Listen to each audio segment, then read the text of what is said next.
Hello everyone, welcome back to my YouTube channel Aman coaching classes. आज की इस video में हम पढ़ने वाले हैं क्लास 10th इंग्लिश की पोम जिसका नाम है how to tell wild animal. इसके हम बहुत ही इंपॉर्टेंट क्वेश्चन आंसर आज की वीडियो में डिस्कस करने वाले हैं, जो कि बोर्ड एग्जाम के लिए बहुत ज्यादा इंपॉर्टेंट होते हैं। खासकर जो एमपी बोर्ड में आपके जो क्वेश्चन आंसर आते हैं उसके लिए बहुत ही ज्यादा इंपॉर्टेंट होते हैं।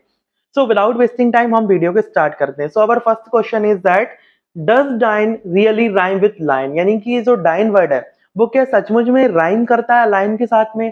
कैन यू से it in such a way that it does, क्या आप बता सकते हैं कि किस प्रकार से इससे राइम करता है। तो देखिए बेटा इसका आंसर है yes, dine really rhymes with line, यानी कि जो डाइन वर्ड है वो सचमुच में लाइन के साथ में राइम करता है। हम भी समझ सकते हैं जैसे क्या हो गया डाइन लाइन, तो अपन को लग रहा है कि ये क्या रहा है राइम कर रहा है। The word dine is actually dying, यानी कि जो वर्ड डाइन है ये एक्चुअल में क्या बेटा डाइंग है, DYING डाइंग, यानी ये एक्चुअली में क्या बेटा डाइंग है।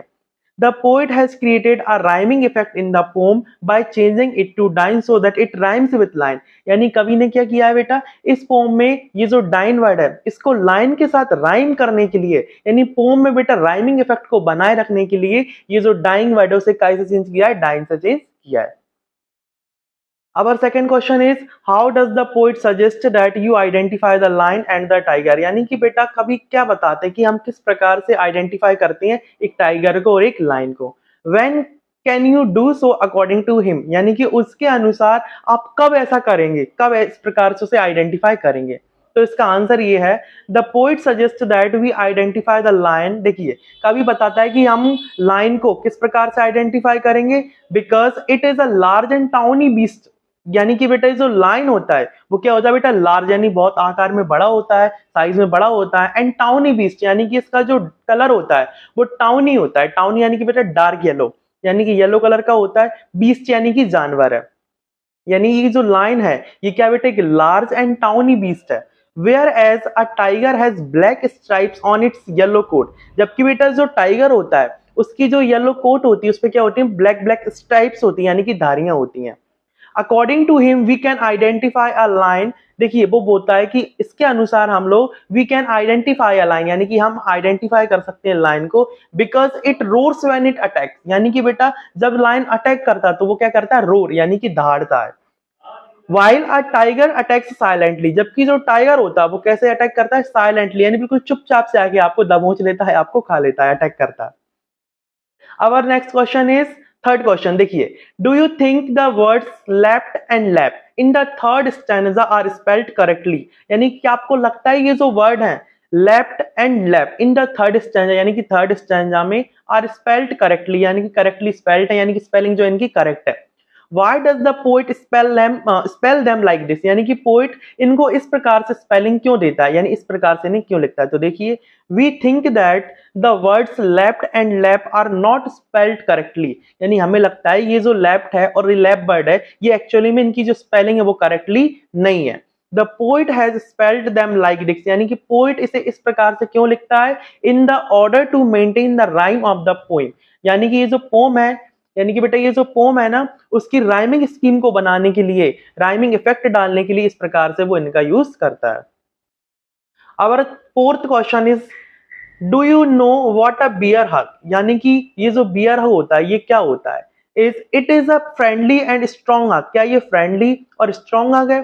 Such as bears are thought to give as they attack you, again hyenas are thought to laugh and crocodiles to weep crocodile tears as they swallow their victims. Are there similar expression and popular ideas about wild animal in your own language, यानी कि बेटा इसमें question में ये पूछा गया है कि बियर हग जो होता है वो क्या होता है, और बेटा जब जो हाइनास होते हैं वो कैसे दिखते हैं, हमको स्माइल करते हुए दिखते हैं, और जो क्रोकोडाइल है वो रोते हुए दिखता है जब वो अपने शिकार को निगलते हैं।